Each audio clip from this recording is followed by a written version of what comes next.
Making the world a better place is an intricate puzzle. And piece by piece, the women and men of Rotary have worked hard to fight hunger, promote literacy, and move the world toward peace.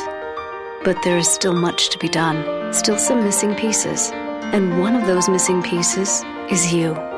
Learn how you can help Rotary put together a better world.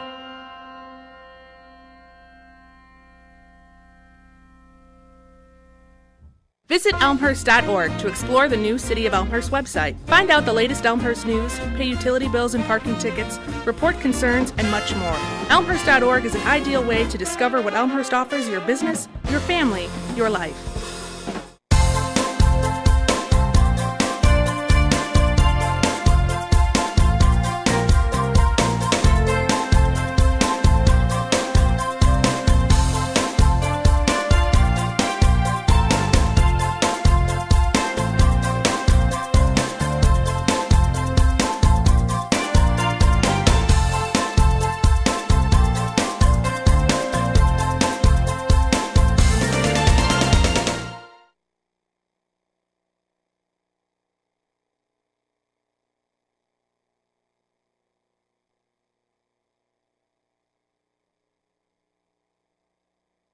Good evening, everyone. My name is Alan Ray, and I am the president of Elmhurst College. And on behalf of the college, I would like to welcome you to our annual Holocaust Service of Remembrance and Guestship.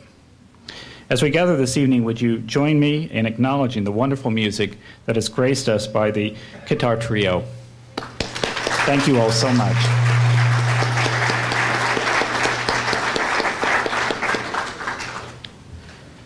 For 21 years, the college has been calling itself and others to remember the depth of despair and evil that is known as the Holocaust. It is out of our college's shared intellectual and moral life that we annually pause to light candles for those who perished and to reflect with a distinguished guest as a community. As president, this moment also underscores our commitments found in our core values as a college, commitments that we're pleased to share with you in your program tonight. We are also framing, in this way, our continued academic pursuits to present outstanding scholars who grapple with such profound moral questions as those put to us this evening. The roots of this college, as you know, also rest in its German heritage, and it's out of those roots that this college addresses, in a public fashion, the foundations and evils that are the Holocaust. We're to speak of the unthinkable, as Nobel Peace Laureate Elie Wiesel said when he delivered his address here in this college in 1996. In addition to Dr. Wiesel, Deborah Lipstadt has addressed our community about truth and deniers of the Holocaust. And at that evening, deniers sat in our very community to challenge her and the very existence of the Holocaust. In our midst, we have also hosted scores of survivors of those death camps, men and women who gave testimony to death and to life. And we have also listened here to those brave men and women who fought and who liberated death camps, including our own college trustee, Abner Gannett. Mr. Gannett is here with us this evening. May I ask, please, Abner, to give a sign. Abner, thank you. Thank you for your witness. The call to gather and to remember are holy calls. They rest in the harsh truths of the Holocaust, and they also point us towards what we have been given in memory, secured by solid scholarship. It's our great pleasure to have tonight James Carroll, one who calls out the best in intellectual life and faithful responses to that which is unspeakable yet must be spoken of, the Holocaust. The best in intellectual life and faithful response. Is there any better definition of a public intellectual? My welcome then to you here as president of the college. I ask that you join with me in this ongoing search for truth and memory, addressing evil as revealed in the Holocaust. This night, when the college remembers those who perished, we light candles, a profound gesture of remembrance. As we hold the Jewish prayers close to our hearts, may their memories be as a blessing for all. Thank you for coming this evening and for adding your light and life with us and ours against the Holocaust. I invite one of our graduates, Michelle, to call us together, and then we will bring on Rabbi Bob. Michelle?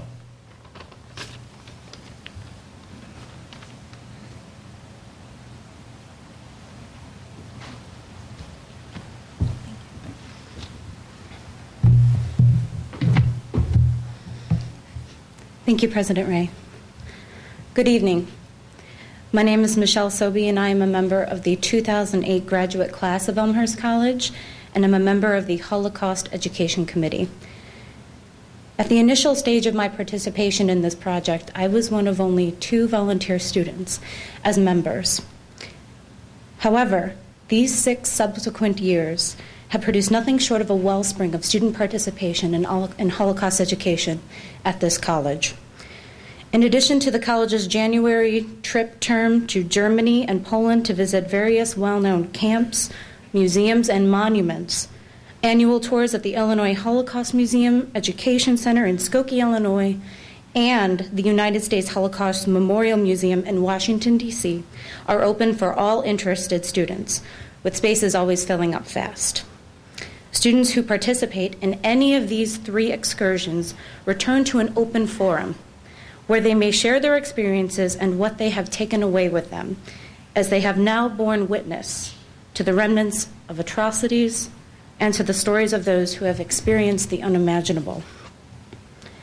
Even within this very ceremony and lecture tonight, students will be leading us in speaking and lighting candles for those who we have lost. Thus, students are no longer on the periphery of the Holocaust Education Project, but rather they are at the core and are absolutely essential in the survival, implementation, and growth of this guestship, which is now seeing its 21st year come to fruition. Perhaps my greatest hope comes from a reflection of a student who traveled with me to Washington, D.C., the first time the institution was offering this opportunity just a few short years ago. And I apologize for any of those who have heard the story previously, and I ask for just one moment. But I believe that this story really exemplifies what we as the committee and as the institution tries to accomplish through experiential learning and the Holocaust education, and thus deserves repeating. I went to Washington my first year here. The first time the college was offering it with a student, we'll call her Sarah. And upon exiting the museum, we were all on a somber note. And I asked her, "So how do you feel? What do you think?" And all she could say to me was, that room with all those shoes. And having been through the room myself, really, I believe that said it all. And I said, "Oh, I understand." And she goes, "No, you don't understand. Because this is my 3rd time to this museum. And the first time I went, I was 7 years old. And I walked in, and there was a room with all these shoes. I thought there had to have been at least 1 million shoes. They were piled way above my head, collecting in corners. And there were all different kinds of shoes. They were just everywhere. And I walked away going, wow, that room with the shoes." And then I went back about 7 years later with my 8th grade graduating class, and I was so excited for this room with the shoes, because that is what had left an impression on me.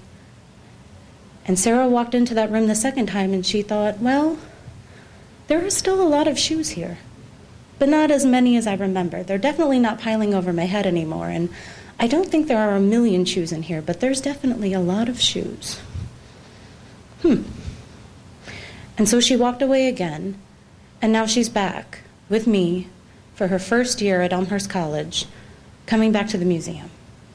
And she goes into this room of shoes, and she said to me, "Michelle, for the first time, I got it. There were people in those shoes. And there were small shoes for little children, and there were large shoes for adults, and there were women's dancing shoes, and men's business shoes. And these shoes belonged to wives and to husbands, to mothers and to fathers, and to children, brothers, sisters, friends.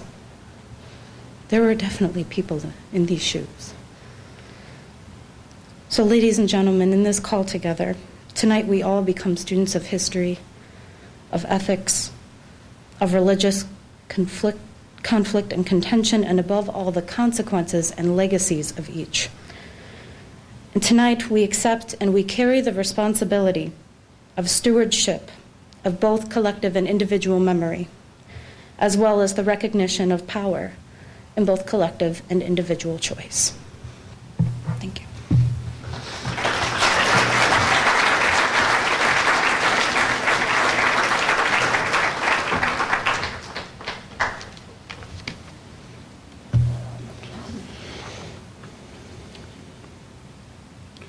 We created the Elmhurst College Holocaust Guestship because we understand that as a liberal arts college with a church affiliation, we have an obligation to confront the Holocaust. Before World War II, Germany stood at the center of Western civilization. The Western world looked to Germany for leadership in philosophy, music, poetry, and learning. We ask, how could the Nazis come to power in such a place? Why didn't the values of Western civilization prevent the Germans from becoming Nazis or supporters of the Nazi program? Recognizing that all the perpetrators grew up as Christians, we ask, why didn't their Christianity prevent them from becoming Nazis or supporters of the Nazi program? We also ask, what enabled the rescuers to put themselves at risk to protect others? The Holocaust raises questions about the nature of human beings and the value of our society. Facing these questions will enable us to contribute more fully to building a just society. We continue now with the words of the poet Chana Senesh set to music, and will be led by Cindy Michalasi.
These things never end. The sad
Let us gather together and remember as we read from Psalms 130.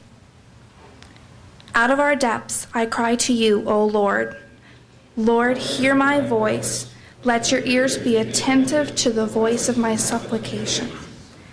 Let your ears hear the sin of silence, sin of watching without helping, the sin of looking away, the sin of looking a border or door to those in need. Out of the depths I cry to you, O Lord. Lord, hear my voice, that I may remember. From the book of Leviticus. Speak unto all the congregation of the children of Israel, and say to them, You shall be holy, for I, the Lord your God, am holy. You shall not steal, neither deal falsely, nor lie to one another. You shall not swear by my name falsely. Neither shall you profane the name of your God. I am the Lord. You shall not defraud your neighbor, nor rob him or her. The wages of one who is hired shall not stay with you overnight. You shall not curse the deaf, nor put a stumbling block before the blind, but shall fear your God. I am the Lord. You shall do no unrighteousness in judgment. You shall not be partial to the poor or defer to the mighty, but in righteousness shall you judge your neighbor. You shall not go up and down as a slanderer among your people. Neither shall you stand idle by the blood of your neighbor. I am the Lord. You shall not hate your brother in your heart, but you shall not take vengeance to bear any grudge against the children of your own people. But you shall love your neighbor as yourself. I am the Lord.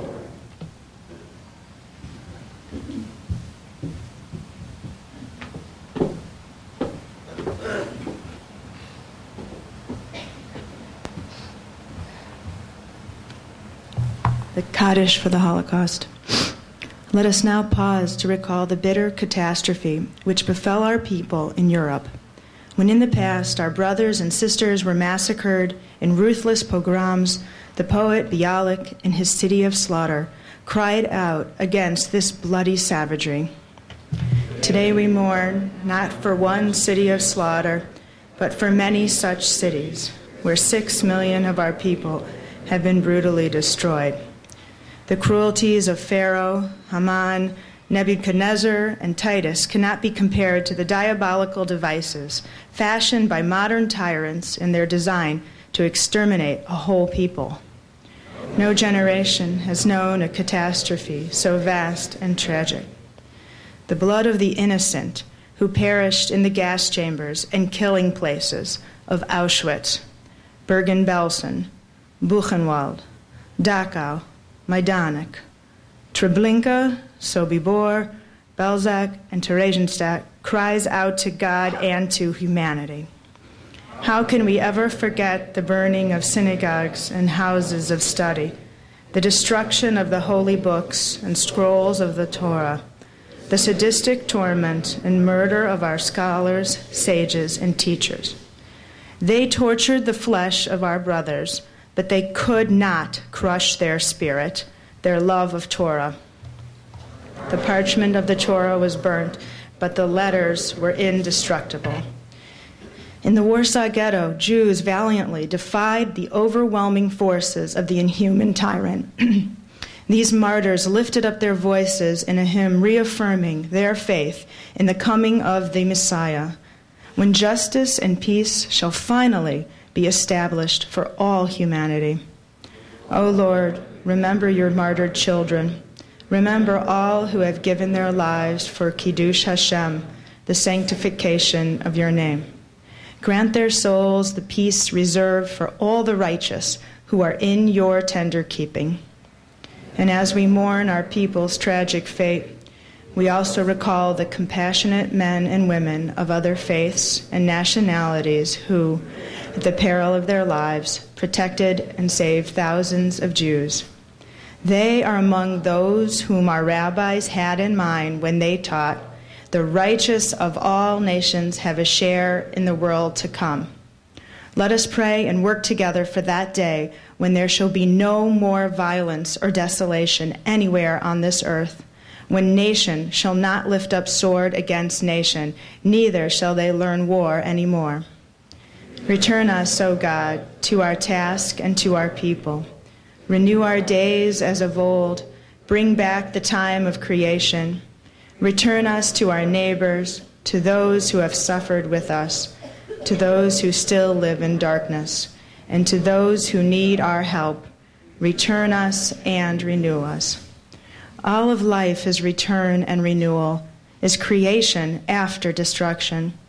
Akiva walked alongside the Temple Mount and saw the jackals playing among the ruins, and he sensed a divine plan of darkness and light, of a land to be restored, of a people to be returned to God. Our survivors belong to the company of Akiva. We honor and revere them. We are their students. How can we feel what they feel? How can we know what they know? All we can do is to take their silence, and we can take their words and interweave past and present and future, and we can pray and hope. Creation follows destruction, and destruction follows creation. We light candles to commemorate our dead. Soon these candles will flicker and die and return to darkness. Soon we begin to forget, and we must not let this happen. Let us kindle one more light, a Yortzeit candle, to which we return each season, and let us recite the prayer of praise with the poet intertwined with the memory of suffering.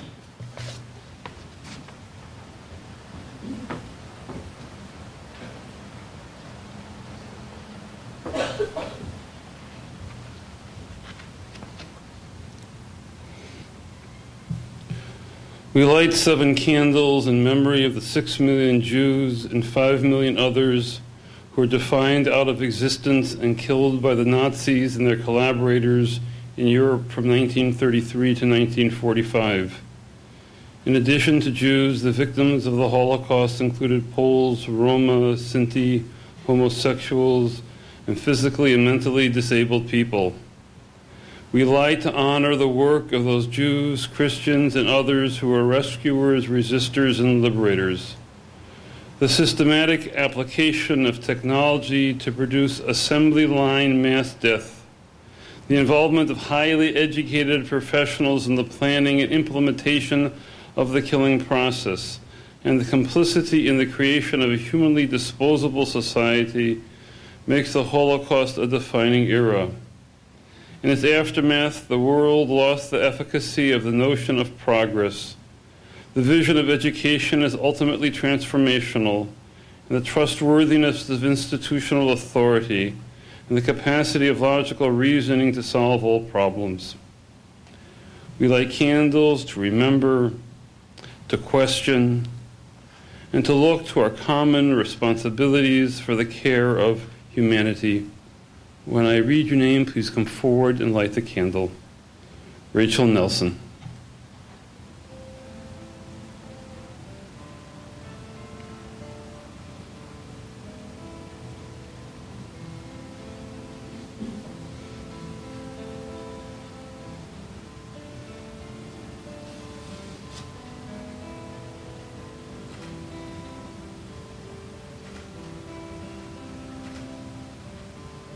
Susan Lindberg.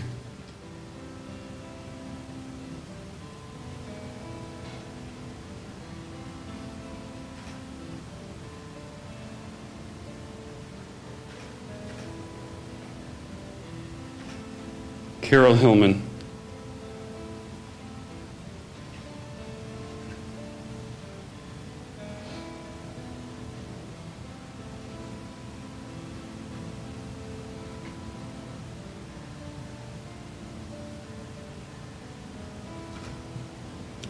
Susan Swords Stephan.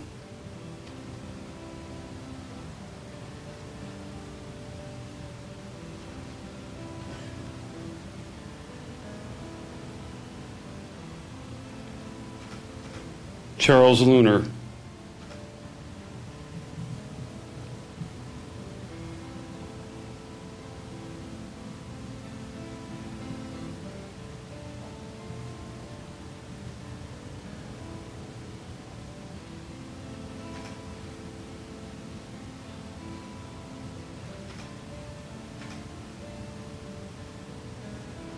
Elizabeth McAllister.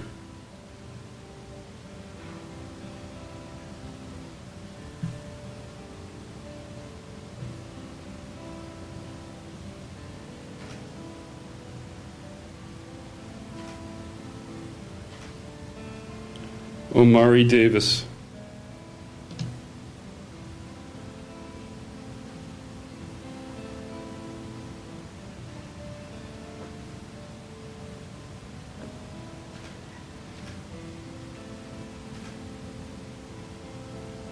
Peggy Stanko.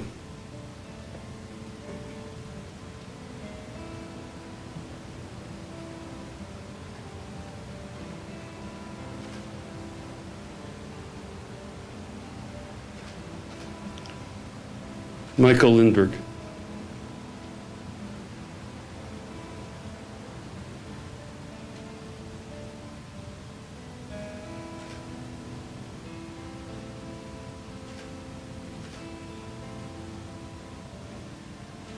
We'll pause for a moment of silent prayer.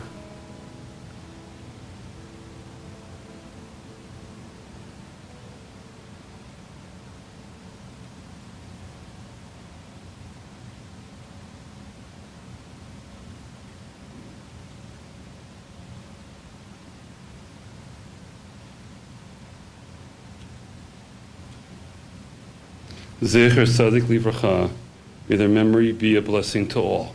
Let us say, Amen.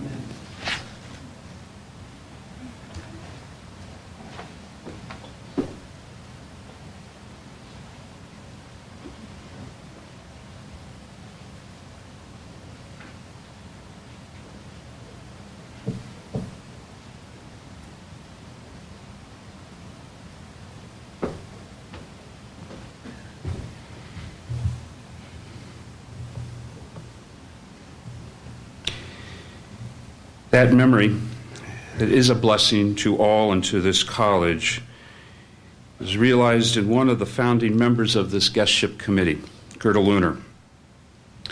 Gerda, who lived the Holocaust and came and became a part of the life of this community with her husband Charles, who also lit candles this evening. Her passing was for us a great loss and for the Jewish community in this city. But her memory is a blessing, and scholarship is at the heart of what this college has cared for in its young people. And so, thanks to Charles' good grace, a scholarship was named in her honor to recognize the intersection of the Holocaust and its study and social justice. And so, annually, the faculty and I are invited to receive papers from our student body. And those papers are profound in their focus and revealing in what they know and what they tell. They each one always point to a memory of a blessed woman in Gerda Luner. And so tonight I have the privilege to call upon three finalists to invite them to come, if they're still here, up to the table to stand behind the lit candles. And I invite you to hold your applause and actually wait until this evening after the program is over to go and congratulate them. For it is in that spirit of a service of remembrance where we honor the dead but look to life and scholarship at the heart of this school.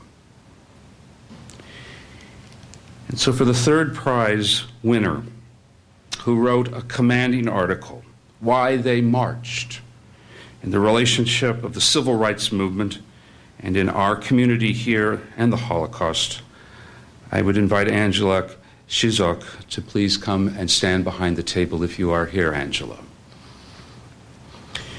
For second prize, her story over the statistic, Tiffany Ducato. If you are here, Tiffany, still, please.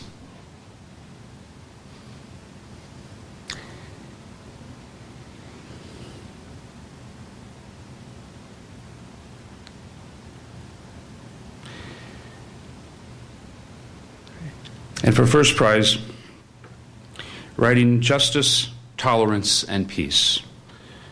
Gina Kalek, if she would please come forward.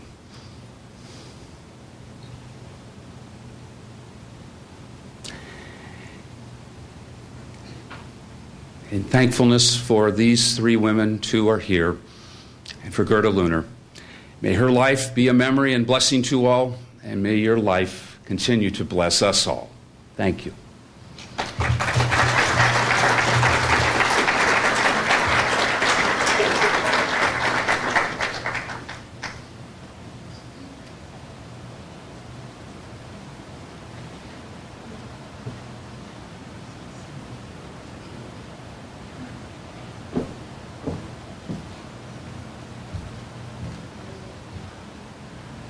A blessing of peace.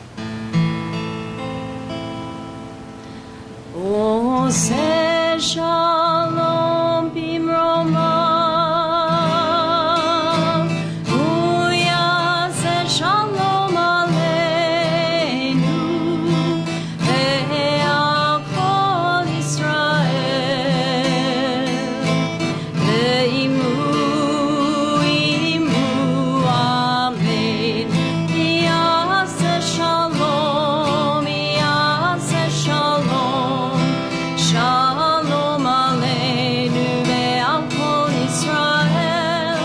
Yaseh shalom, yaseh shalom, shalom aleinu ve'al kol Yisrael.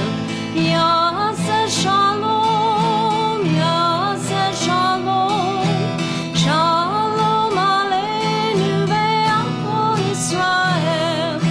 Yaseh shalom, yaseh shalom, shalom aleinu ve'al kol Yisrael. Yaseh shalom, yaseh shalom, shalom aleinu ve'al kol Yisrael. O se shalom bimroma, uya se shalom aleinu, ve'al kol Yisrael, ve'imu amen.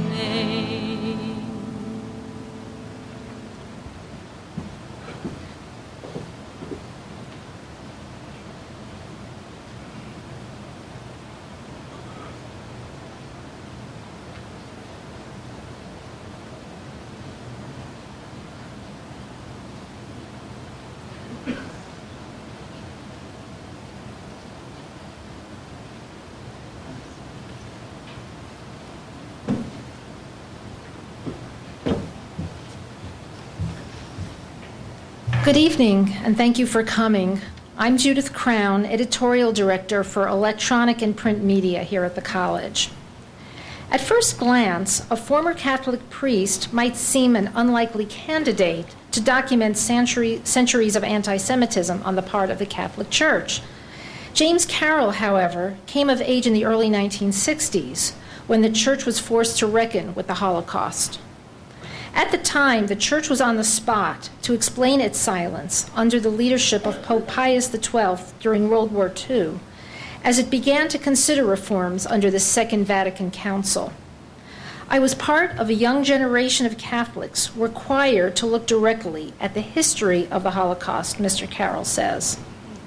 He was born in Chicago and raised in Washington, D.C., where his father, an Air Force general, served as the director of the Defense Intelligence Agency. Mr. Carroll attended Georgetown University before entering the seminary to train for the priesthood. The priesthood appealed to him because religion seemed to offer a path to peace at a tumultuous time, with the crises of the Cold War, such as the Berlin Wall, and the Cuban Missile Crisis providing plenty of reason for unease. Mr. Carroll protested the Vietnam War and served as Catholic chaplain at Boston University between 1969 and 1974, when he left the priesthood to pursue a career as a novelist. Mr. Carroll wrote 10 novels in the 1970s and 1980s, But the problem of the church's anti-Semitism was never far from his mind. When he became a columnist for the Boston Globe in the early 1990s, his assignment was to write about the intersection of politics and religion.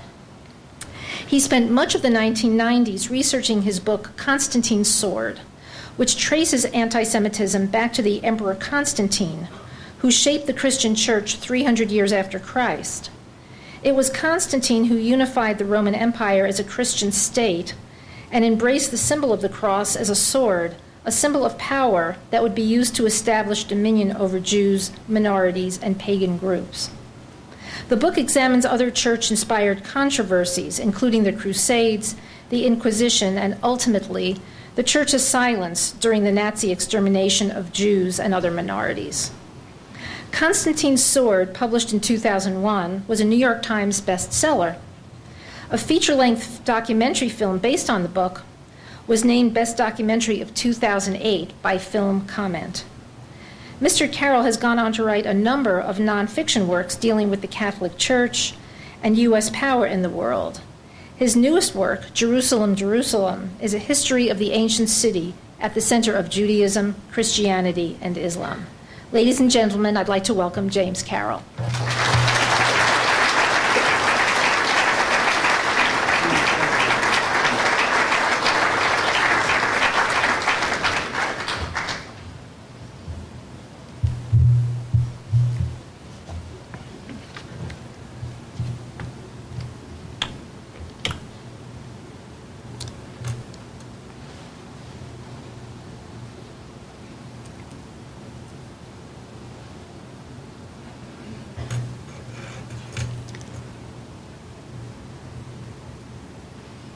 It was 66 years ago, about now. Easy to picture a beautiful stretch of weather in April 1945 that Allied liberators like Abner Gannett broke the final clutches of the Nazi death grip on concentration camps and death camps, and a full reckoning began. My remarks this evening are entitled Holocaust, Memory, and Unfinished Christian Reckoning. So what was brought to full light in April had begun, in fact, to come into the light the previous January, although not much noticed by the world yet. For it was then that the Soviet forces liberated Auschwitz. And you can say that that is when the world's great reckoning began. January, I take that as my starting point, the month named for the God who faces in two directions. Our reflection tonight can begin there.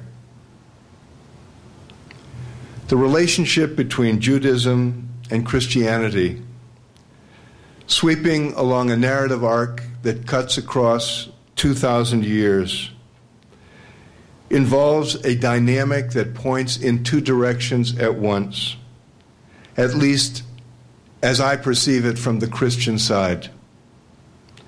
What I am thinking of is not two-facedness, but paradox. So in the beginning, the Jesus movement and Rabbinic Judaism were sibling rivals, what the Jewish scholar Alan Siegel called Rebecca's children.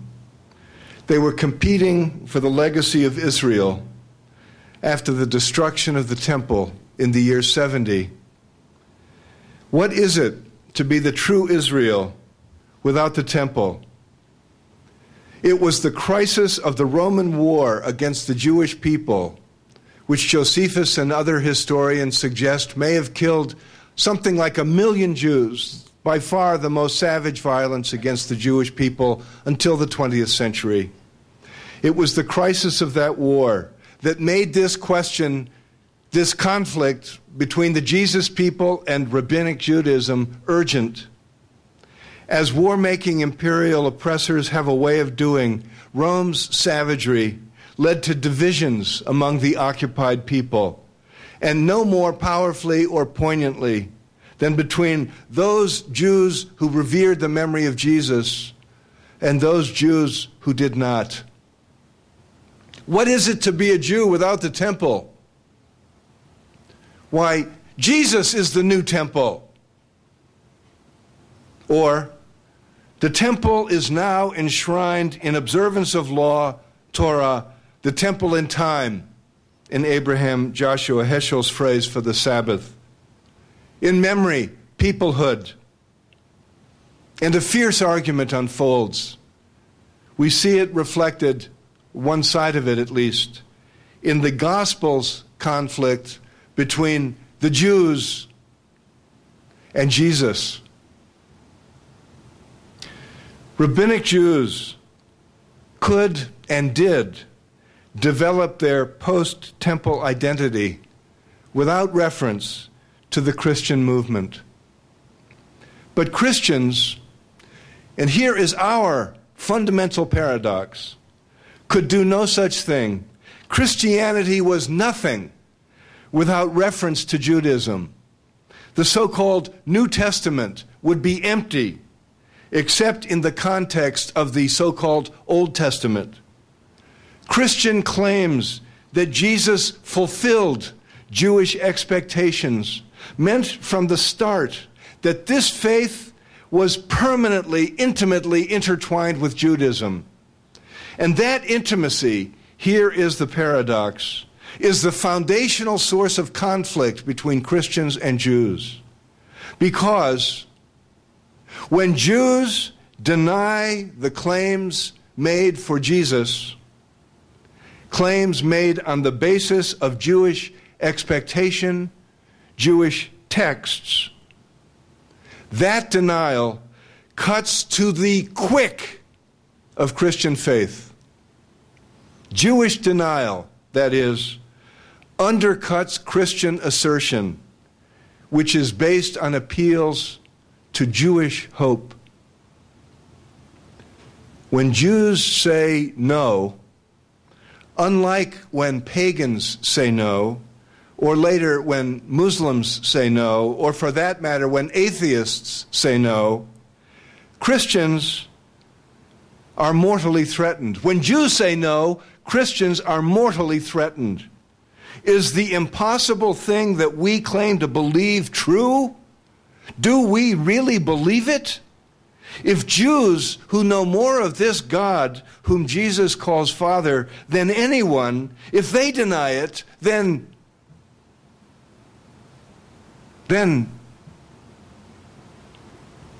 this is why the Jewish no has been greeted across the centuries with such rage and contempt and even violence.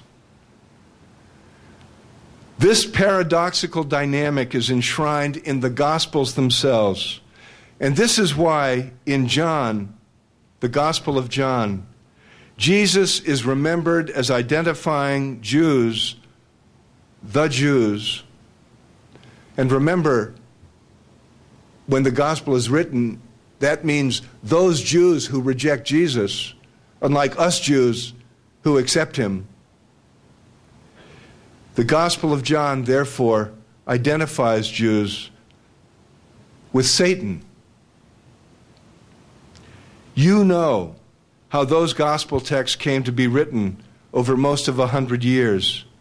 How the conflict that they dramatize was actually not one between Jesus and the Jews, as if he weren't one of them.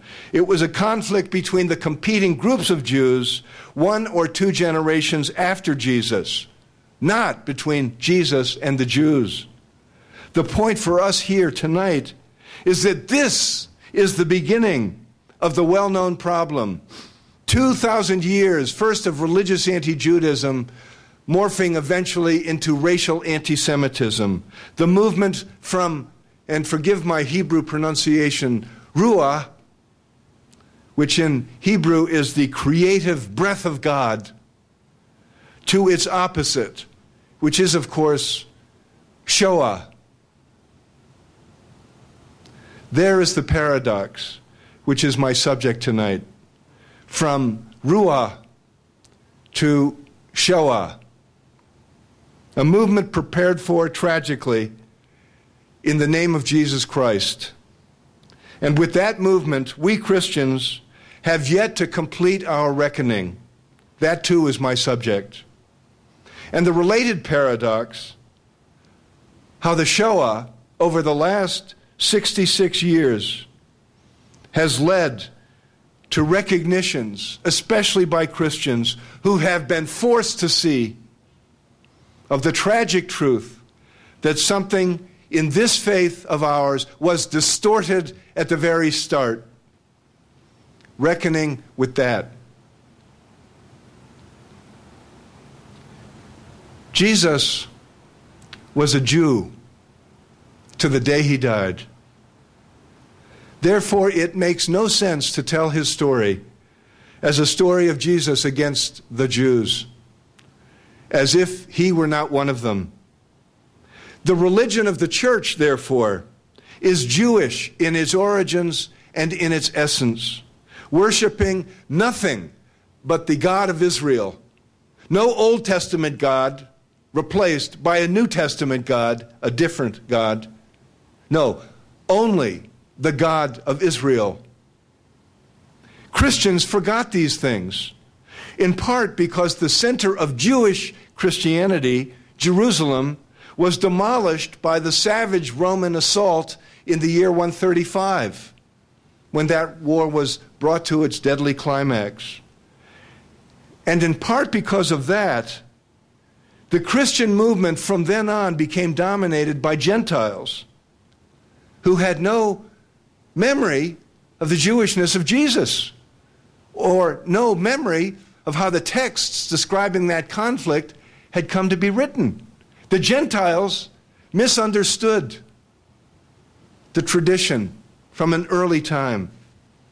If Christians had remembered the permanent Jewishness of Jesus, the history of relations between Christianity and Judaism would be very different. For one thing, instead of there being something like 15 million Jews alive in the world today, there would be hundreds of millions of Jews alive in the world today. The paradox that crucial recognitions of the sources of anti-Semitism in the primal faith of Christianity and the hope of removing those sources are tied, as I say, to the Shoah. That's the paradox. What was laid bare for all to see by the Nazi genocide against the Jewish people.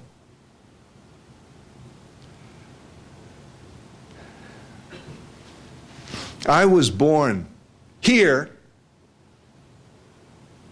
Little Company of Mary Hospital, in 1943, which I understand was the year in which the word genocide was coined. My father, as you just heard Judith say, was an American Air Force general whose service took us as a family to Germany in the 1950s.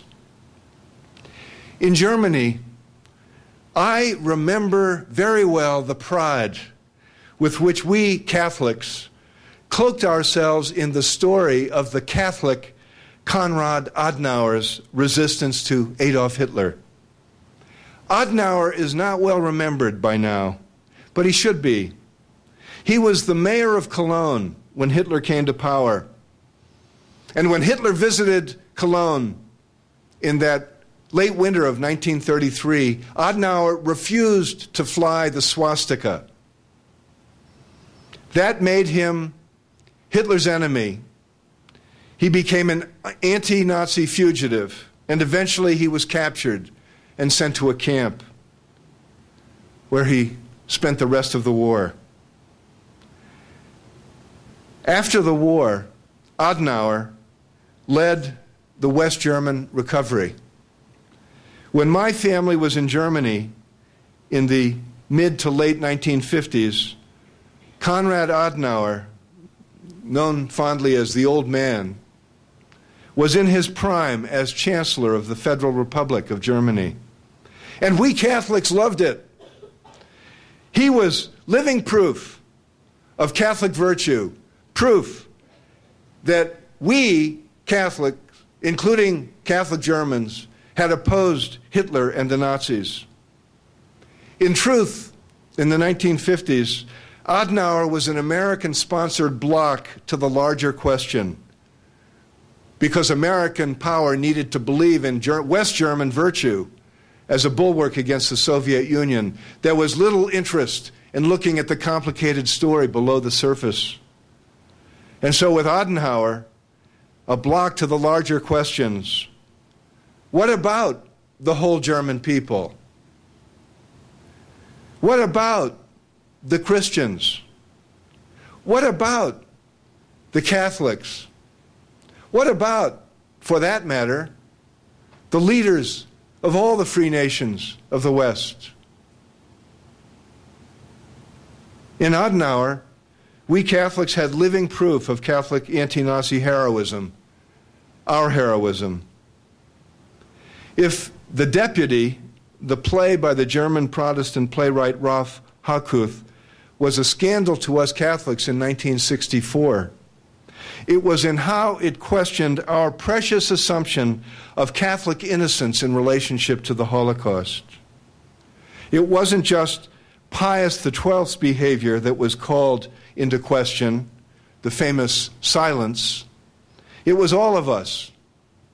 Now, my title tonight speaks of a Christian reckoning, but I should put it on the table right now. I'm speaking as a Catholic Christian, and forgive me for that concentration, but it's where I stand. And so much of what I say about the Catholic condition applies broadly to the Christian condition. Holocaust denial is broader than a mere denial of the basic facts. Who died? How many? Why? It is a form of Holocaust denial to, as the New York Times did back in that January of 1945, to report the role of victims at Auschwitz without ever once, in a long news story, buried on page 14, I believe it was, inside the paper, never once using the word Jew. The Times, in a story filed by a man named Sulzberger, printed deep inside the paper, identified the murdered people of Auschwitz by a dozen different nationalities, but never by their Jewishness, as if that vast majority were murdered for being Bulgarians or Italians or Poles or, you name it, Dutch. The Soviet Union always downplayed the overwhelmingly Jewish character of Auschwitz victims. But Holocaust denial is more than that. It is also a matter of minimizing the broader responsibility. Yes, it happened. Yes, the Nazis did it. But no, against the minimizers, the Nazis could not have done it alone. I am of the generation of Catholics, as you just heard, who were forced to confront this question of broader responsibility. The person who conscripted us above all into this was Pope John the 23rd, whom my family was privileged to have a private audience with because my dad was a Catholic VIP. What can I say? Because of him, we were ushered into the Pope's presence, my four brothers, my mom, my grandma Carol, who came from Chicago, my mother's greatest moment, in parenthesis, I'll tell you that on the way up the steps of the Apostolic Palace, steps that they say were carved by Michelangelo, all of a sudden my mother stopped all of us. It had been raining.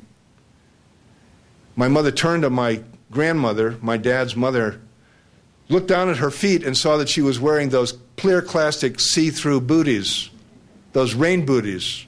And my mother hissed at her, "Take those off." Well, Grandma would have taken them off, She didn't want to go into the Pope's presence wearing rain booties, but once my mother made an issue of it, forget it.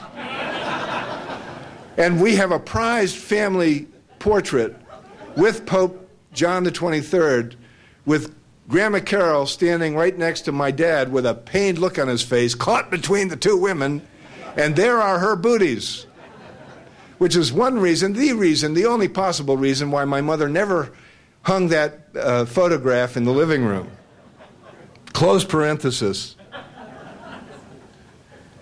The point is, in 1959, when we had that experience, I was a boy of 17. I never forgot how the Pope took me into his arms. He was much shorter than I was. I was as tall then as I am now. And he forced me to bend down to him. I never forgot the aroma pouring off of his skin. You'll be glad to know it was the smell of soap. I never forgot the feel of his whiskers against my cheek. And he whispered words to me, words I did not understand. I didn't even know if he was speaking Latin or Italian. But I felt addressed by God in that encounter. And that experience recruited me into the church. Forever, actually. I'm still a John the 23rd Catholic. Because of that meeting, I embraced the priesthood, the first dream of my life. I bring this up because I hope you know this about Pope John, Angelo Roncalli. As the papal legate to Turkey in the early years of the war, he was one of the only Catholic prelates to actively assist in the rescue of Jews, providing many, many Jews with false baptismal certificates. He was challenged about the deceit. This is a lie. These people aren't baptized Christians. And he said, it isn't a lie. There's a higher truth here. And he helped them escape. And you may know the unsourced anecdote of Hannah Arendt about him. What is to be done about Hokuth's play, The Deputy, he was asked, the one that accuses Pius XII. Do about it, Arendt says he replied. What is to be done about the truth? I am of the generation of Catholics that moved largely because of John the 23rd, from denial to reckoning. And that was, at bottom, the meaning of the momentous, also not well enough known event, the Second Vatican Council, 1962 to 1965. Perhaps but certainly one of the greatest religious events of the 20th century. A Catholic event, yes, but a symbol of the entire Christian world's effort to reform itself and reckon with what had gone before. The council is momentous not only for its 1965 formal declaration called in Latin Nostre Aetate, in our time, the definitive repudiation of the Christ killer charge against the Jewish people, and also in Nostre Aetate, equally important, a formal affirmation of the permanence of the covenant that God has made with Israel, a rejection of an almost 2,000-year-long Christian tradition of saying the Jews were rejected by God for rejecting Jesus. Nostre Aetate says, not so. But the council was also an effort to reckon with a deeper level of belief and practice in elements of the Catholic tradition that had supported down through the centuries active contempt for Jews. Defining Jews and Judaism negatively over against a positive definition of Christendom informs the structure, the very DNA of Western civilization. And that is the core problem that John the 23rd and his council attempted to address. The Roman Catholic attempt to reckon with Christian sources of European hatred of Jews that both inspired and allowed the Holocaust led eventually to the Vatican's 1998 declaration, We Remember, and in 2000, Memory and Reconciliation, and ultimately to Pope John Paul II's momentous expression of sin, of sorrow for the sin of anti-Semitism, an expression of sorrow that he made at the Western Wall in Jerusalem, honoring the remnant of the Jewish temple, praying as a Jew would pray without invoking Jesus. The Pope did that. The Pope said, sorry. Now look, I know that there have been distressing inconsistencies and hesitations in this Catholic reckoning. After all, that document I just referred to, We Remember, distinguishes between the anti-Semitism of sinful members of the church and the sinlessness of the church as such. John Paul II's devotion to a full reckoning with the Holocaust, and it was very moving. This Polish Pope, who had seen with his own eyes what the oppression of Hitler looked like, his devotion to a reckoning with the Holocaust was also called into question by his steady devotion also to the canonization of Pope Pius XII. The Pope, and his presiding at the canonization of Pope Pius IX, who sustained he sustained the ghetto, the imprisonment of Jewish people in Rome. And there have been disturbing inconsistencies in this Catholic record recently, too, under the pontificate of Pope Benedict XVI. Most notably, his 2009 embrace of the notorious Catholic Holocaust denier, Bishop Richard Williamson. Pope Benedict this spring, and you probably read about this, published a biography of Jesus in which he echoed the Vatican Council's denunciation of the Christ killer charge. And that was an important act of his.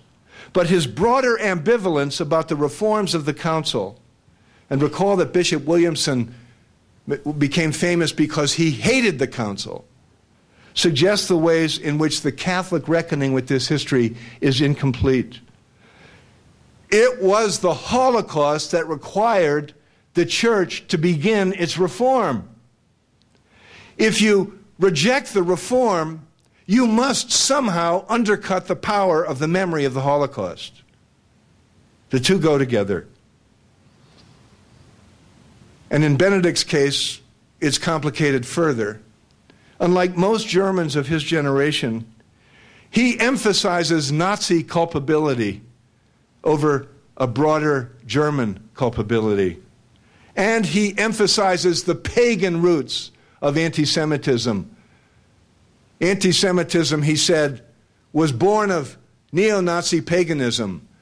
The trouble is that anti-Semitism had two parents, and one of them was neo-Nazi paganism, but the other was the long tradition of Christian anti-Judaism, which Pope Benedict ignores.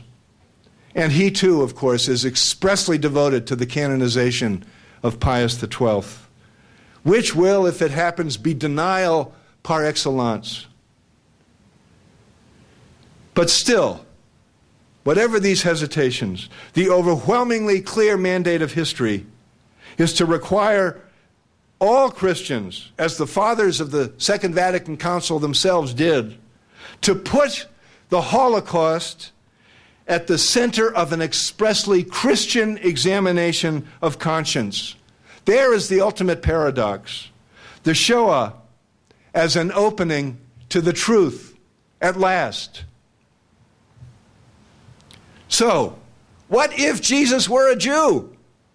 A Jew forever.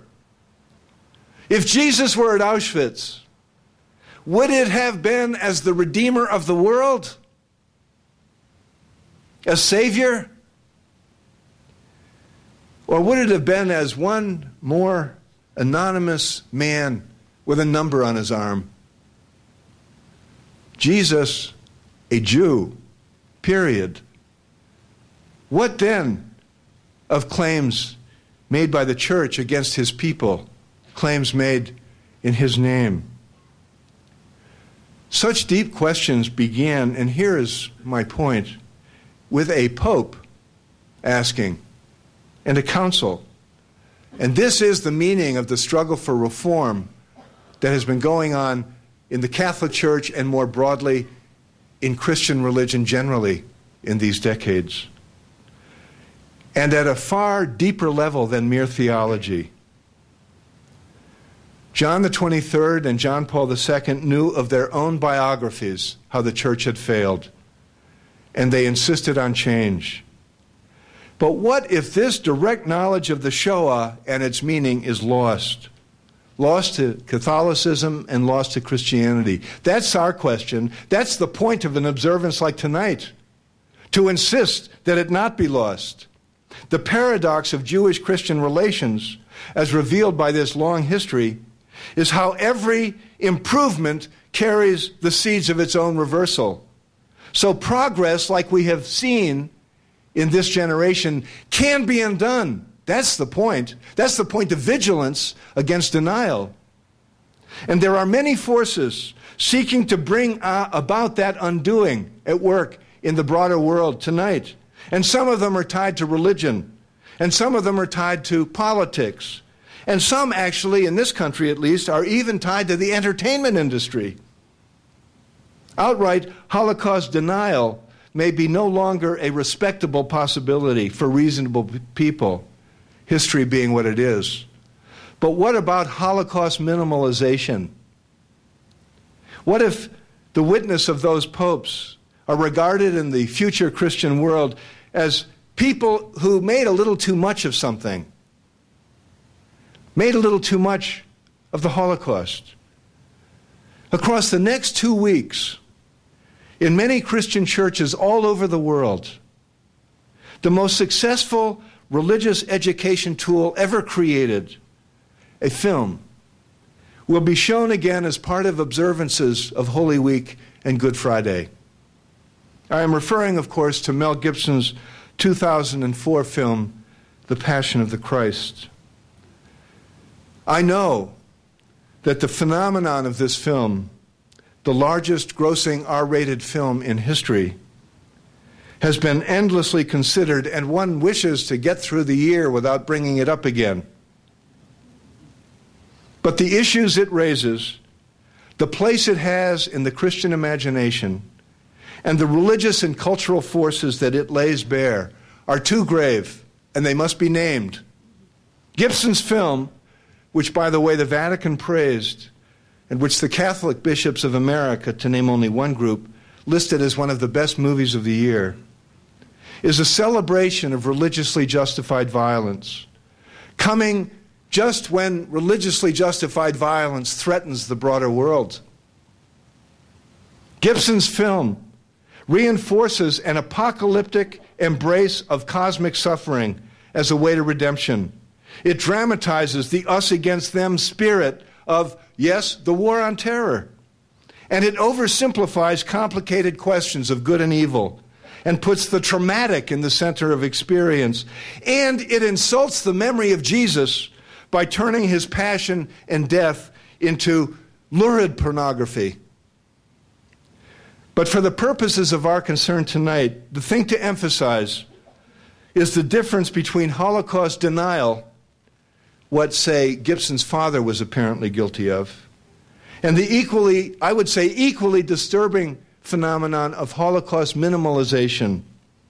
Whatever else the Shoah represents, according to this view, it should not be taken as the occasion of a broad examination of the sources of Western civilization's contempt for Jews.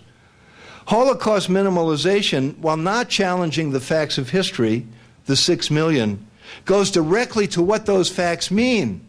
The Nazis did it. And there should be no particular reference to the culture within which the Nazi murder license found its authority. Back to the Adenauer bloc. The idea that a small group of pagan sadists hijacked the virtuous larger culture, the saintly Christian tradition. And anyway, weren't we all victims of the Nazis? Pope Benedict himself reflected this very view in remarks he made at Auschwitz in 2006. Perhaps 6 million Jews died, but what is that? I heard Mel Gibson make this point on television, compared to the 20 or 30 or 50 million who died in the war. It's all relative. The millions who have died elsewhere. And anyway, can't even horrible death be seen as serving God's purposes? There was terrible suffering and death in the Holocaust, yes, But what if we see the moral abyss of the Holocaust in the context of redemptive love? Can the old Christian habit of supersessionism operate even here, turning the murdered Jews into an instance of Christian belief in the redemptive power of pain and suffering? Even this pain and suffering, the Jews are the new Jesus. Can the cross replace the crematorium at the death camp? Can theology be a kind of Holocaust denial? Can Edith Stein, that is, put forward an answer to Primo Levi? Here is the question the Holocaust puts to Christians. Instead of understanding the Shoah in the light of the cross of Jesus, can we, from now on, understand the cross of Jesus in the light of the Shoah? It looks very different. Christians, too, must ask, in other words, with Primo Levi, with Elie Wiesel, with Richard Rubinstein, how does our faith survive a direct look at the absolute meaninglessness and absolute evil of Auschwitz, especially once one acknowledges some kind of awful co-responsibility for Auschwitz? How does our faith survive that? The Holocaust, that is, must become the major point of moral reflection for Christians now, the center of any Christian examination of conscience. But this is the crisis and the challenge today. Is this happening? What is truly threatening about trends toward Holocaust minimalization is that this could mark the end of the Holocaust as a major marker of broad moral reflection for Christians in the West. Again, the importance of observances like this evening's. Here is the meaning of the Christian attachment to the old Christ killer myth. The Jews as the wicked villains who force a benign Pontius Pilate to murder Jesus. Here is the meaning of conservative Catholic repudiation of the Church of the Second Vatican Council. Here is the meaning of the ongoing Christian glorification during Holy Week of a medieval theology's assertion of violence in the name of God, of violence as redemptive, of suffering and death as the purpose of life, of the cross back into the center of belief, of Good Friday trumping Easter. And here, finally, is the Christian minimizer's answer to the Holocaust. Enough already. Get over it. If you want to see what real suffering is like, by the way, check out the battered, flayed Christ. Check out this victim, skinned alive, infinite pain, infinite capacity to feel it. Oh, and look who caused it. To repeat the Council Declaration of 1965, quote, "What happened in Christ's passion cannot be blamed upon Jews then living without distinction, nor upon the Jews of today," unquote. That simple statement has been elaborated in numerous other Catholic, Protestant, Orthodox documents published since, including Pope Benedict's recent book. Such repetition, of course, points to how embedded the idea remains. Too few Christian preachers will take proper care next week and the week after in how the story of the execution of Jesus is told, especially on Good Friday. And that is troubling precisely because that story has been so lethally at the expense of Jews, decidedly into the 20th century. The entire project of Christian renewal depends on our revising what we say and believe about Jesus, which in technical theological language means Christology. Christology, as one Catholic theologian wrote, can be the left hand of anti-Semitism. A Christology that sets Jesus against the Jews, a Christology that opposes the new covenant of Jesus against the obsolete old covenant of Moses, and above all, a Christology that puts violent suffering at the core of the meaning of Jesus. All of this has been de-emphasized or even rejected by mainstream Christianity Why? Because all of this has been shown to lead to savage violence in the world. And that is why the renewal of Christology that you see in Vatican II and elsewhere matters so much.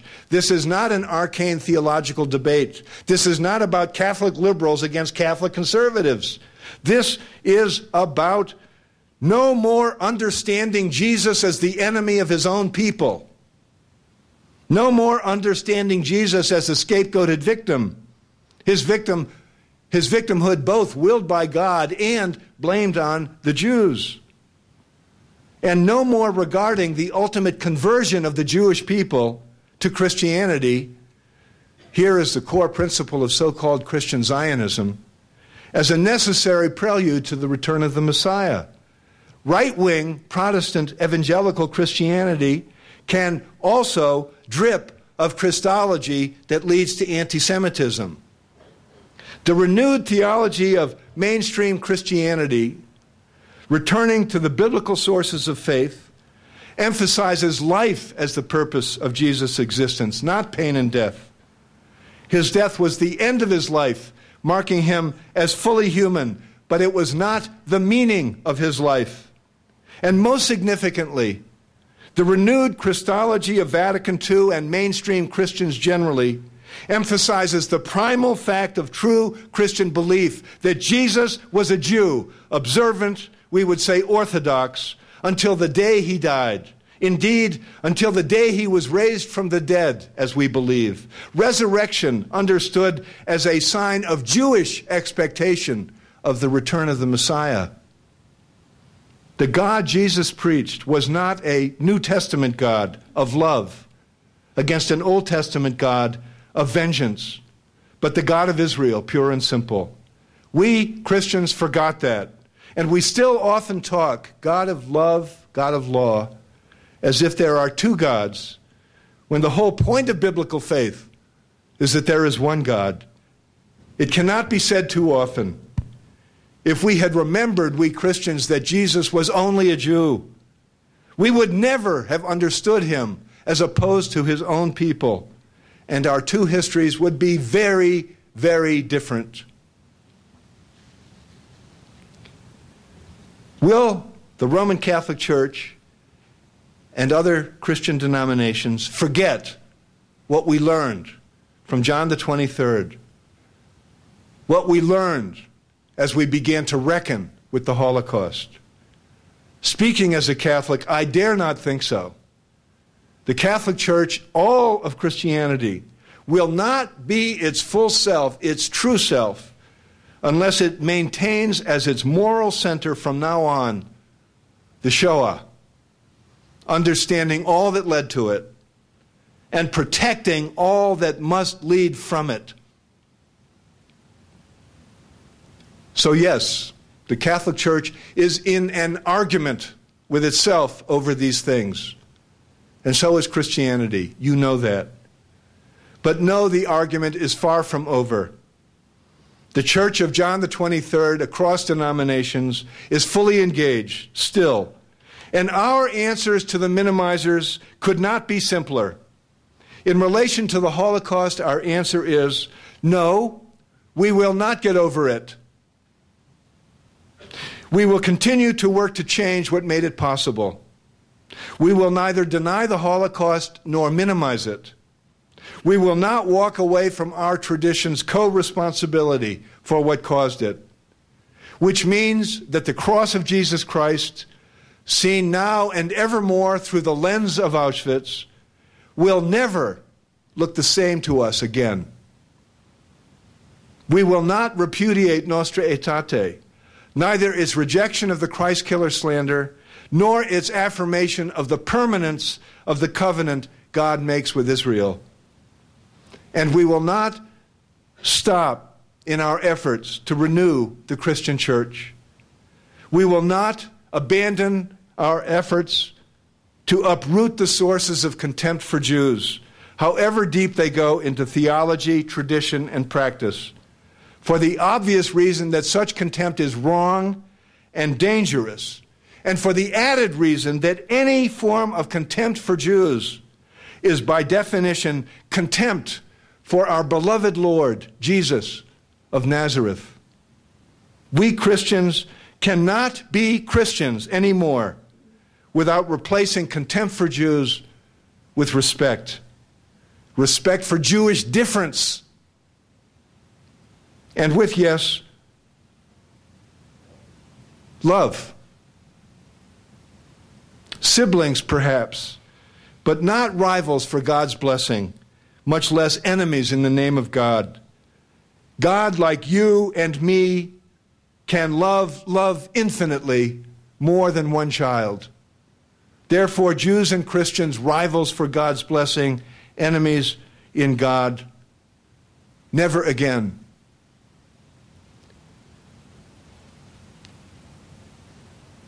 The Shoah is the great moment of recognition for Western Christianity, the epiphany in which the ancient tragic action of anti-Judaism morphing into anti-Semitism is revealed for what it really is.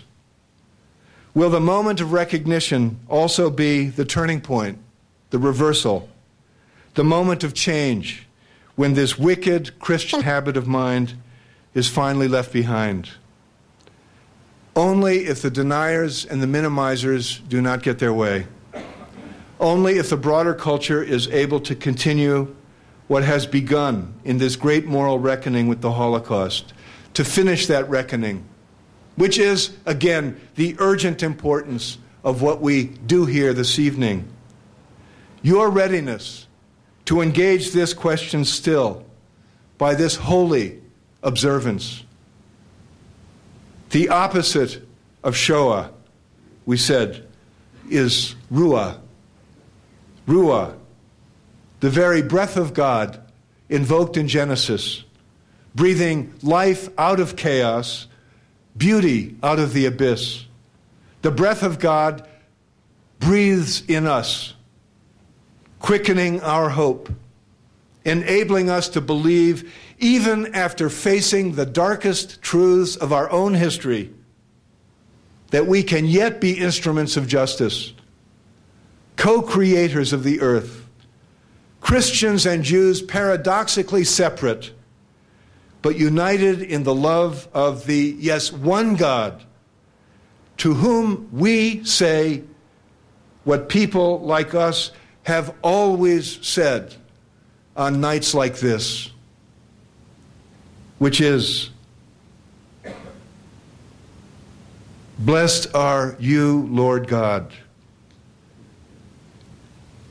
Blessed are you.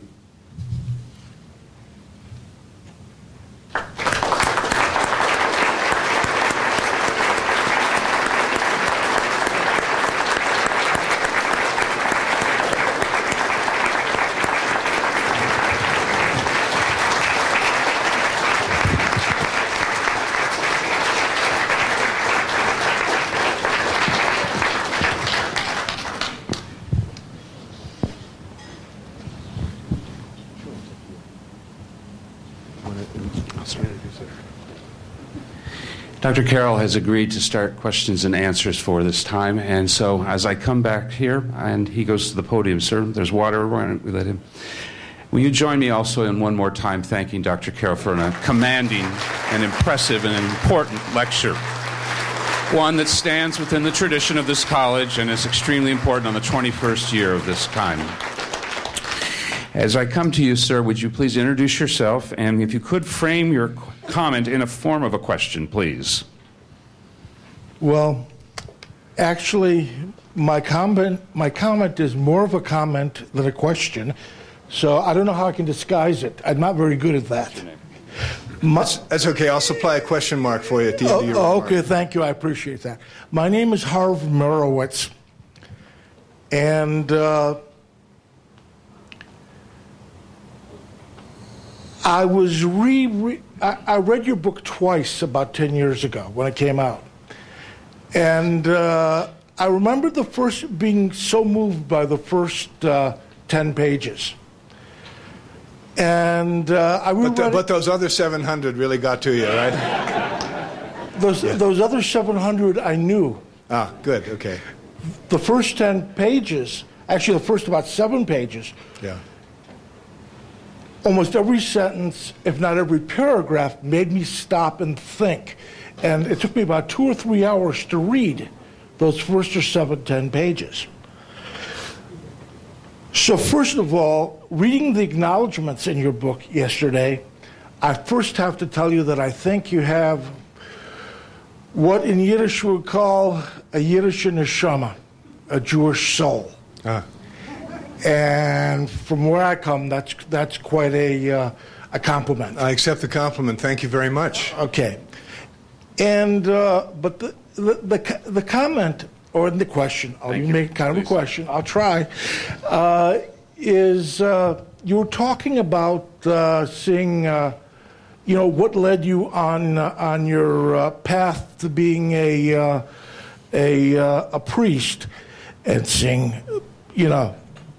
run Kali and all that, and one of the questions that came to my mind yesterday was what led you into the area of Holocaust interest. And no, just 1 second. And I promise it'll be short. And what came to my mind was something compared to Pope John the 23rd. Pope John 23rd. I'm not Pope John Paul II. I'm sorry. Story goes that when he was young in Krakow, he played on a soccer team, on a Jewish soccer team. And I don't know if this is apocryphal or not. I do need to. Can we have? Okay. Yeah, please. All right. So, and he made friends, and that was his initial involvement with the Jews. With you, I'm wondering how much was, quote, Peter Seligman, unquote. Yeah. All right, I'm finished. Thank you. Thank you for that. Peter Seligman, I tell the story, was my best friend when I was 7. We lived next door to each other. In 1950, Peter's family was host to some people I now understand were displaced persons from Europe. There was a little boy who was a couple of years younger than me and Peter who were living with the Seligmans. His name was Kosta. I don't know what nationality they were. I'm quite sure that they were Jewish. The Seligmans were Jewish. And Peter was my first reckoning with Jews outside of the New Testament. Because I'll tell you, and I tell the story in there, when I first understood that Peter was Jewish, it was when I said to Peter, my mother and father had recently joined the Belhaven Country Club, which was an old Virginia, fine old families of Virginia country club in Alexandria. My father, I'm almost certain, was the first Irish Catholic member of this club. And because it was the Cold War, when there was a hyper security obsession, the fact that he was a big shot Air Force general in intelligence was probably enough to overcome the traditional old Virginia bigotry about Catholics. All of that was unknown to me. I said to Peter, let's ride our bikes to the pool. And Peter said, that's a club. He knew what pool I was talking about. He said, that's a club, and we don't go there. I thought the word club was only positive. I thought clubs, Peter and I had a club. I couldn't understand. And I said to him, what do you mean you don't go there? And he said, we're Jews. He's 7. I knew what a Jew was. Jews had killed our Lord. Those were the only Jews I knew anything about. And it just, like a little pop went off in my head. It was like brain cells bursting, blood vessels bursting. Something went wrong in my wiring. I had a problem. Peter and I never discussed it. There was a shadow over the Belhaven Country Club for good for me. And that was the beginning. That story is in the book because it was the beginning. And then I had my problems as a young Catholic coming of age, outgrowing the notion of the church into which I'd been baptized, which is that the church, as Pope Leo XIII said, is a perfect society, which was the point of defending Pius XII. If you admit that Pius XII failed the great moral test of the 20th century, where is infallibility of the Pope? Where is the whole claim that the Pope has been making for itself since modernism? This is not an ancient tradition. This is a modern 19th century insistence. It's a defensive act of survival against revolutionary movements in Europe that profoundly threatened the lives of many. The Commune revolution in Paris, around the time of the First Vatican Council, murdered the Archbishop. In the French Revolution, hundreds of priests, nuns, and bishops were murdered. The church was at war with modernity, fighting for its life. That led, as wars do, to overreaction. And the Catholic overreaction was to claim to be perfect, which was also partly a reaction to the Reformation. That's the whole point of my talk tonight. You can't, for a minute, maintain that illusion once you look directly at Auschwitz. Other comments or questions? Here, sir. Yes, please. Your name? Hi, my name's Adam Rubicek. My question is about sort of the changing face of Christianity. For the first 1,500 years of Christendom, Jews and Christians lived in close proximity. As you see, Christianity spread through Asia, Latin America, Africa, where there really are no Jews. How does that change the face of relations? Well, of course, you put your finger on an issue, because what do Jews in Asia, Africa, Latin America mean to Christians? And that becomes the point of questions about media, questions about portraits of Jews in media. That's the point of concern about the Mel Gibson film, which is hugely popular in those worlds. And I'm afraid that there are many, many, many people in Latin America, Africa, and Asia whose only image of the Jew are coming from Mel Gibson's movie. So it's a huge issue. And evangelical Christianity going forward into the 21st century is a large issue. I've been talking out of what you could call post-Enlightenment, historically minded, self-critical Christian theology, which does not define the theology of huge segments of a burgeoning population of fundamentalist Christianity, which the appeal of which is escape from historical mindedness, self-criticism, rationality, the Enlightenment. And that's a problem. It's at least as threatening for the 21st century as fundamentalist Islam is, which puts more than ever the burden on those of us who are part of this Christian reckoning to be earnest about it and upfront about it and vocal about it, because it's urgently important. And I would say that's all the more reason why the argument within Roman Catholicism is important. There are more than 1 billion Roman Catholics. There are 2 billion Christians. More than 1 billion of them are Roman Catholics. Whether the Roman Catholic Church goes fundamentalist or not is a huge issue for the future of the human species, not just for Catholics who want to see women ordained. The whole human species has a stake in this. Catholicism has not been the central home of fundamentalism. It's, on the contrary, been the home of rational, self-critical, historically minded theology, despite the aberrations of the last 100 years. The post-Reformation, post-modern reactions of the church. So that's why this fight matters so much, and it is a fight. Other comments? Back here, sir. First of all, thank you very much. My name is Mel Wichter. I'm a physician I'm actually down the street from Little Company of Mary, and I'm on the staff of the hospital you were born in. So thank you for being born. Thank you. Well, thanks to your predecessors for doing a good job with me. I am Jewish, so I speak from a Jewish perspective. For whatever reason, for the last few days, I've been reading a lot of Hitler's writings. And I'm amazed, and I didn't know this, and I don't know how many people in the audience know this, how often he appeals to God and to the Creator in justifying his horribleness. In particular, his declaration of war against the United States, how often he says, sort of like Bob Dylan-ish, God's on his side.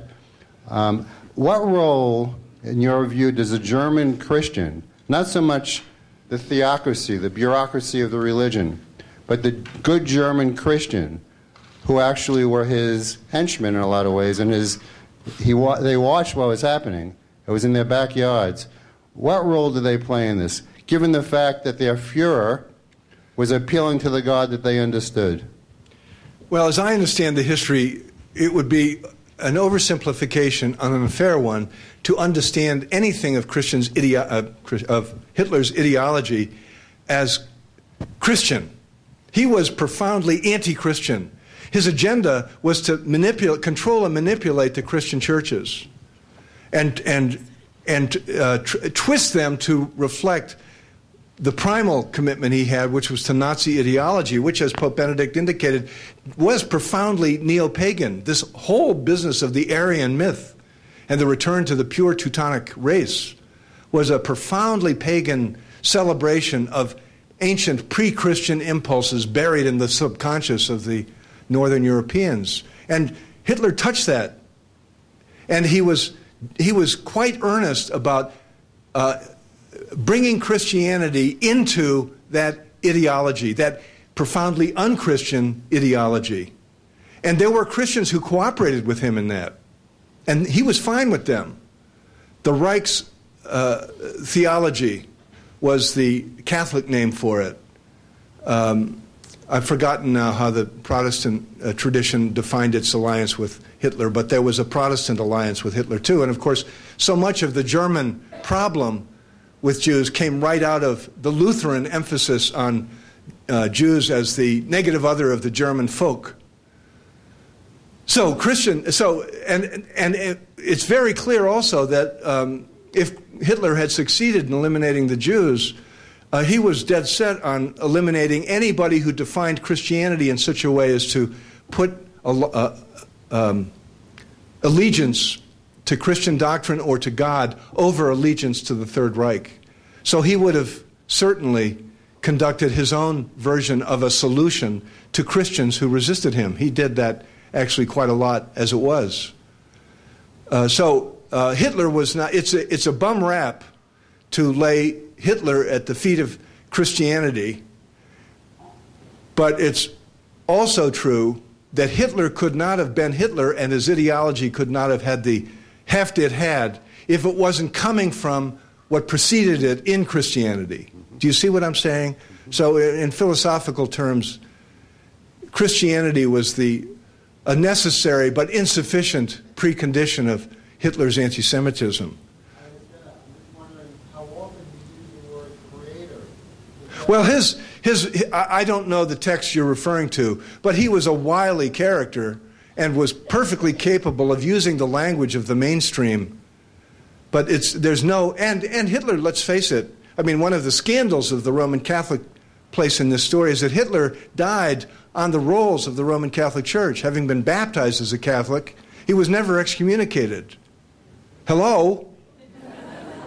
You know?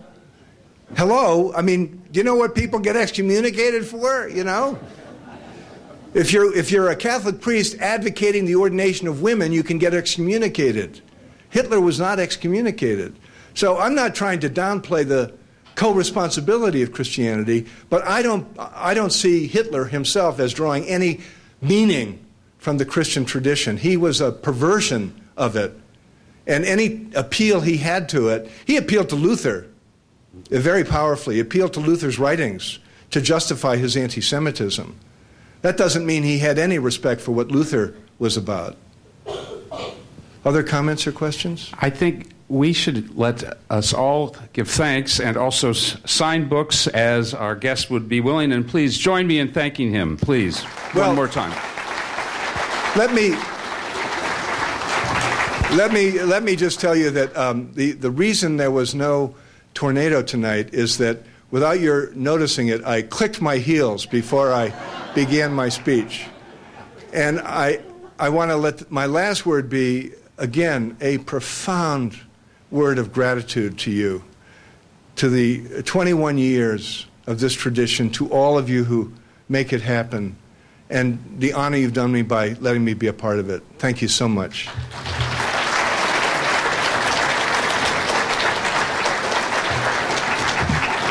As you go forth now, please, I would like to call your attention to something. Just the 21st year. The fact of the matter is that there are people that envisioned this, and one person in particular, a trustee, former trustee, Joy Raisin, who gave substantially to start this. We remember her, along with others that have given dramatically to help support this program. Tonight we have with us Stephen Swartz, who is also here, who has helped support this project. And tonight we're extremely thankful that Carol Hillman is with us as a retired faculty member and has helped endow in her parents' name this work. Will you join me in thanking Professor Hillman, please? Thank you, Carol. May their memories be as a blessing to you and to all of us with that tree of life. Thank you all for coming. There are many more activities this week for the Holocaust Project. There are also a number of activities that our president alluded to in the Still Speaking week and month. Please join us here. There are refreshments and the books with our good guest is willing to sign books. Thank you for coming. Good night.